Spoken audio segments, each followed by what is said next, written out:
I used to think I had it all. A stable relationship, a decent job, a quiet life that most people would envy. My partner and I had been together for 8 years. We had routines, shared meals, vacations with inside jokes, and a predictable sort of happiness.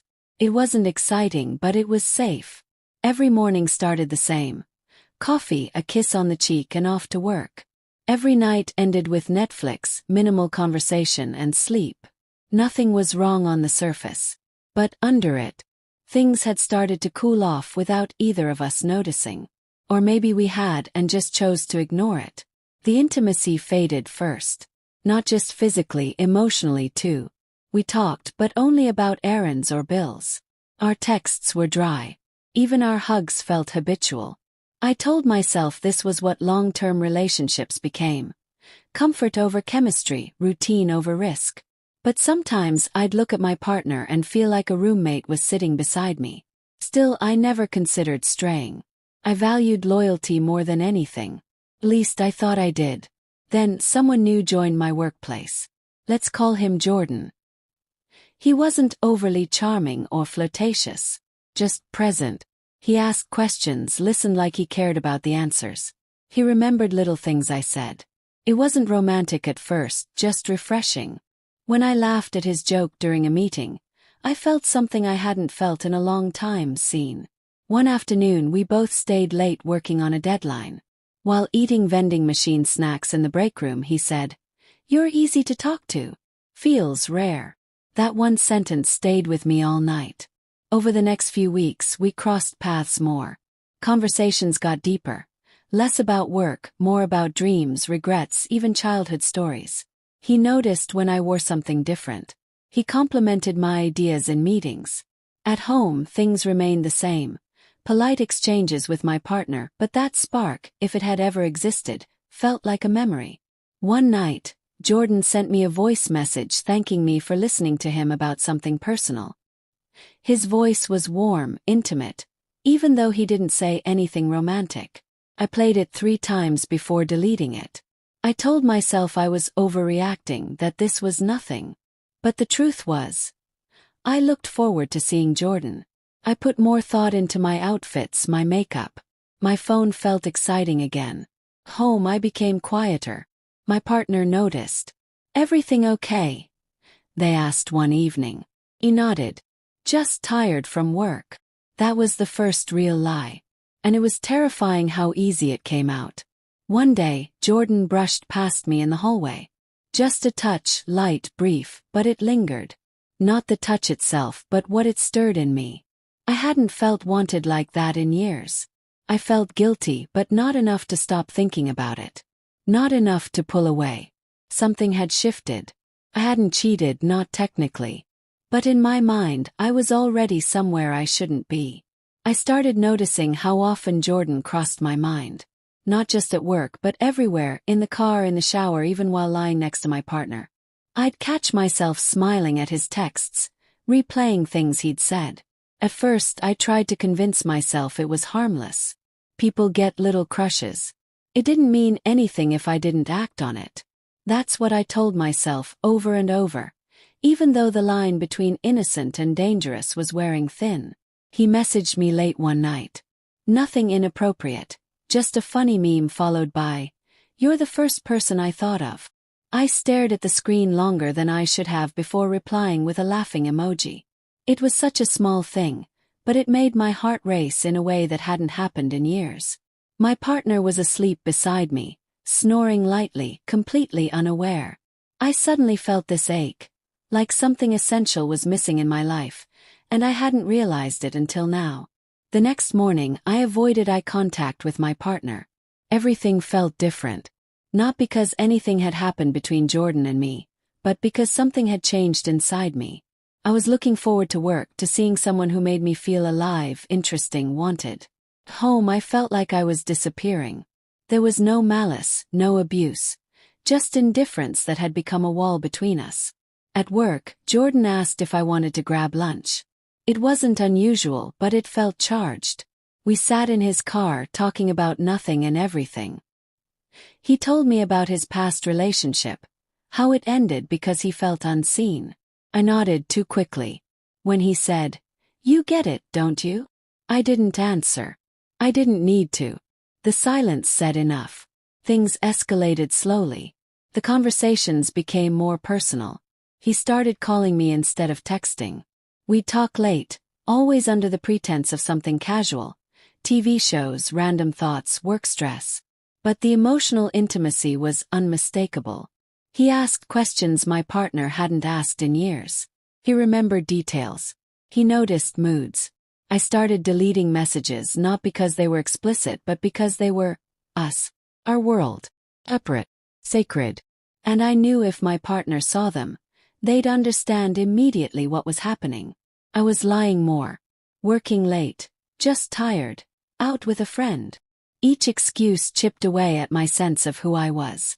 I wasn't this person. But then again, maybe I'd always had this in me, just waiting for the right crack in the foundation. One evening, he told me he wished he'd met me sooner. I didn't answer. I just stared at the floor, heart pounding. I was in too deep. Not physically yet, but emotionally, I had already crossed that invisible line. I couldn't stop thinking about what it would be like to just say yes, to stop pretending, to let go of the guilt for 1 second and feel something real again. I didn't plan to cheat. I just didn't plan to stop what was happening either. It happened on a Friday. There was no grand plan, no build-up that made it obvious. We were supposed to meet briefly to review something for work, but that excuse barely held up. We both knew it didn't matter anymore. The moment he opened the door and looked at me, something in me snapped, like I had been holding my breath for weeks and finally exhaled. I stepped in. That was all it took. It wasn't rushed, and it wasn't about lust alone. It was about being seen, touched, and wanted without duty or routine. Every word felt deliberate, every moment unspoken. I didn't think about the consequences in that room. I didn't think about my partner or what this meant. I just gave in. For the first time in years, I didn't feel numb. I didn't feel invisible. I felt wanted, desired, human. But the high didn't last. As soon as I left, reality came crashing down. I drove home in silence, the weight of what I had done settling in like a sickness. I avoided my partner's eyes, mumbled something about being tired, and locked myself in the bathroom. I stared at my reflection, searching for something. Remorse, shame, justification. What I saw was someone I didn't quite recognize. Over the next few days, I couldn't concentrate. My chest was constantly tight, waiting for everything to fall apart. I knew the signs were there. I was acting different, more withdrawn, snappier, always checking my phone, and my partner was noticing. "Are you okay?" They kept asking, kept lying. I wasn't okay. I was spiraling. And yet I didn't stop. Jordan and I saw each other again. And again. It wasn't frequent, but it was enough to keep the secret alive. And that secret became the center of my life. Everything else faded. My job, my routines, even the guilt started to dull. We had inside jokes, favorite songs, places that were just ours.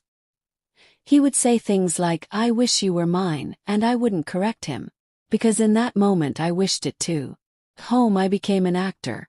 I planned fake errands, left early, came home late. I hated the deception, but I justified it by telling myself that I deserved to feel something. I told myself that love wasn't supposed to feel like a chore.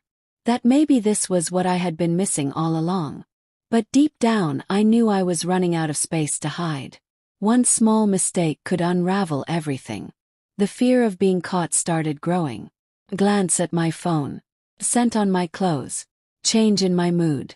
My partner was watching me more closely, asking more questions. I started dreaming about confessions. Some with forgiveness, others with screaming. I didn't know which outcome would hurt more. And yet, even with the pressure building, I still answered his texts. I still smiled when I saw his name. I still went back. Because despite the risk, the damage, the growing guilt, I wasn't ready to let go. It didn't blow up the way I imagined. No yelling, no dramatic confrontation. Just a quiet unraveling. One night my partner looked at me and asked, "Is there someone else?" Not angrily. Just tired. froze. My heart pounded so loudly I could barely hear myself speak. I tried to lie, but the words wouldn't come out. I just nodded. The silence that followed was worse than any shouting match could have been. They got up, walked away, and didn't say another word that night. No demands. No questions. Just distance. That was how it started, the slow death of everything we had built. There was no closure, no real conversation. Just the quiet fallout of betrayal. In the days that followed, I slept on the couch. Meals were eaten separately. Texts replaced conversations. The house felt like a graveyard. Jordan didn't know what to say either. He offered support, but the reality of what we'd done started sinking in. We tried to keep things going, thinking we could turn this into something worth the damage. But something changed. Without the secrecy, the spark dimmed. The thrill was gone, and in its place was the weight of consequences. We went from lovers to people who shared guilt. My partner eventually moved out. They packed silently. I didn't try to stop them because I didn't know what to say. What do you say to someone whose trust you broke without reason? I thought I'd feel something, freedom maybe, or relief. But all I felt was hollow. I had chased something I thought I needed and ended up losing the one person who had always stayed. I tried justifying it to myself. I was unhappy. I needed more. I deserved to feel wanted. But none of those reasons held up when I stood alone in an empty apartment. I had made a choice, and that choice came with a cost. I had hurt someone who didn't see it coming, someone who had never given me a reason to doubt them. Jordan and I didn't last. The connection couldn't survive the damage. Once the fantasy ended, we realized we didn't actually know each other outside the context of the affair. It became awkward, strained, forced. We drifted. No dramatic ending, just silence again. Another quiet ending to something built on unstable ground. Months have passed, and I still think about what I did. Not with pride, not with longing, just clarity. I don't regret feeling unfulfilled. I regret not speaking up. I regret not giving my partner a chance to fix things before I broke them. I regret believing that desire justified deception. I live differently now. Guarded. Aware. I learned that temptation isn't always loud. It creeps in quietly and asks for just one small compromise. Then another. And before you know it, you've rewritten who you are. I don't tell this story for sympathy. I tell it because it's easy to judge people from the outside. But once you cross the line, you learn. It's never just one moment. It's every moment after.